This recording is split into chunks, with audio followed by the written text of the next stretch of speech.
ମୋ ସିନ୍ଦୁରର ଅଧିକାର ଧାରାବାହିକରେ ଆପଣମାନେ ଦେଖିବେ ବିକ୍ରାନ୍ତ ଆସି ଘରେ ପହଞ୍ଚିବେ। ସେ କହିବେ ଏ ନତାଶାର ଅସଲ ରୂପ ସମସ୍ତେ ଜାଣିବା ଦରକାର। ଆଉ ତୋ ଗେମ୍ ଆଜି ମୁଁ ଶେଷ କରିବି ନତାଶା। ଏହି ସମୟରେ ଜୟଦେବ ଆସି ବିକ୍ରାନ୍ତକୁ ସେଠାରୁ ନେଇଯିବେ ଆଉ କହିବେ ତୁ ବଞ୍ଚିକି ରହିଲେ ମୋତେ ନା ବହୁତ ହଇରାଣ କରିବୁ। ଆରେ ମୋତେ ନାକେଦମ କରିବୁ, ମୋର ସବୁ ପ୍ଲାନ୍କୁ ଫ୍ଲପ୍ କରିବୁ ଆଉ ନତାଶାକୁ ସମସ୍ତଙ୍କ ସାମ୍ନାରେ ଏକ୍ସପୋଜ କରିବୁ। ବିକ୍ରାନ୍ତ କହିବେ ତୁ ତୋର ଉଦ୍ଦେଶ୍ୟରେ କେବେ ବି ସଫଳ ହୋଇପାରିବୁନି ଜୟଦେବ। ତୁ ଏ ଘରର ହସ ଖୁସିକୁ ବର୍ବାଦ କରିଦେବାକୁ ଚାହୁଁଛୁ। ଆଉ ସେ ନତାଶା ଯାହା ସବୁ କରୁଛି ତାର ପ୍ଲାନ୍ରେ ମୁଁ କେବେ ବି ତାକୁ ସକ୍ସେସ୍ ହେବାକୁ ଦେବିନି। ମୁଁ ସମସ୍ତଙ୍କୁ ସବୁ ସତ ଜଣେଇଦେବି। ଜୟଦେବ କହିବେ ତୁ ଏ ଘରର ହିରୋ ହେବାକୁ ଚାହୁଁଛୁ, ହେଲେ ମୁଁ ତ ତୋତେ କେବେ ବି ଏ ଘରର ହିରୋ ହେବାକୁ ଦେବିନି। ବିକ୍ରାନ୍ତ କହିବେ ତୁ ମୋର କିଛି ବି କ୍ଷତି କରିପାରିବୁନି।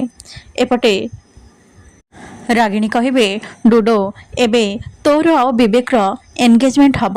ଶୁଭ ମୁହୂର୍ତ୍ତ ଗଡ଼ି ଯାଉଛି। ଏବେ ତୁ ପ୍ରସ୍ତୁତ ଅଛୁ ନା?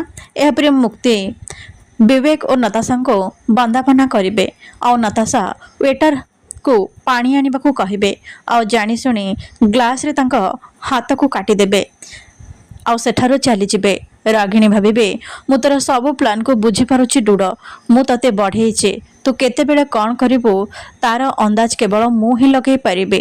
ଏ ଏନଗେଜମେଣ୍ଟ ଅଟକେଇବାକୁ ତୁ ଏସବୁ ଜାଣି ଶୁଣିକି ପ୍ଲାନ୍ କରୁଛୁ, କିନ୍ତୁ ମୁଁ ଏମିତି ହେବାକୁ ଦେବିନି।